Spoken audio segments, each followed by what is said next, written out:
Hello my dear friends of class 11th, कैसे हैं आप सब। I hope you are well and fit at your home. Dear friends, आज हम जानेंगे इनर्शियल एंड ग्रेविटेशनल मास क्या होते हैं। देखिए, distinguish between the inertial and gravitational mass, ये क्वेश्चन आया था। फ्रेंड्स, जैसा कि हम लोग अभी अपनी पिछली कक्षाओं में पढ़ते आए हैं, आप सभी अवगत हैं कि मास किसी भी पदार्थ की मात्रा की माप होती है, right. Quantity of matter is known as the mass. But mass दो टाइप के होते हैं, दोनों ही अलग अलग टाइप के मास होते हैं। हायर स्टडीज में आप पढ़ेंगे। फिलहाल अभी आपको इतना ही समझे, मास दो प्रकार के होते हैं। फर्स्ट होता है इनर्शियल मास, दूसरा होता है ग्रेविटेशनल मास। इनर्शियल मास को शो करते हैं हम लोग mi से, I फॉर इनर्शियल। ग्रेविटेशनल मास को शो करते हैं mg से, G फॉर ग्रेविटेशनल। देखिएगा डेफिनेशन, इनर्शियल मास किसे कहते हैं। इनर्शियल मास जो होता है किसी भी ऑब्जेक्ट की इनर्शिया प्रॉपर्टी को शो करता है। इनर्शिया आप सभी को पता है, inertia is the property of matter because of that matter opposes any kind of change in its initial position.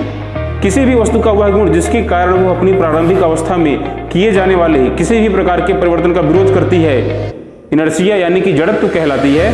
So inertial mass you can define as the mass of a body which determines its inertia in translatory motion is called its inertial mass, right. It is defined by the Newton's second law of motion. Newton's second law of motion आप याद करिए, recall करें एक बार।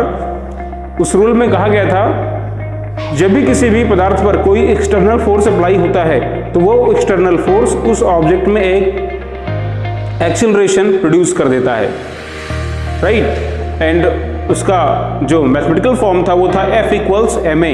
तो वहीं से ये formula आपके लिए इनर्शियल मास का आया है। F इक्वल ma से inertial mass equals external force applied over acceleration produced in the object, right. इस फॉर्मूले को आप नोट कर लें और इसके थ्रू आप इनर्शियल मास को निकाल पाएंगे। दोनों ही की यूनिट किलोग्राम होती है। And one thing is more important, that inertial mass is measured by using the inertial balance, ठीक है। चलिए आगे देखेंगे ग्रेविटेशनल मास क्या होता है।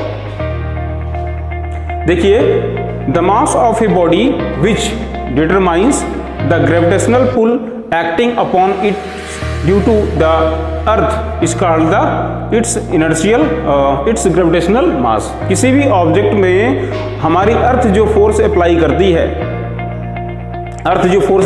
है ड्यू टू ग्रेविटेशन, तो वहां पर जो पुल या जो खिंचाव लगता है किसी भी ऑब्जेक्ट पर, वो डिपेंड करता है उसके ग्रेविटेशनल मास पर। तो you can define as the gravitational mass mg equals FRE square over capital G me। ये फॉर्मूला कहां से आया है? ये फार्मूला आया है आपका लॉ ऑफ ग्रेविटेशन के फार्मूले F equals capital G MEM over RE square से, ठीक है। Gravitational mass is defined by the Newton's law of gravitation, note करेंगे हमेशा। Whereas inertial mass is defined by the Newton's second law of motion. And one thing is more important, that inertial mass external force over acceleration produced होता है formula, जबकि gravitational mass equals होता है force or gravitational force applied by the earth into radius square of the radius of earth over capital G means universal gravitational constant, me means mass of the earth, and gravitational mass is measured by the physical balance।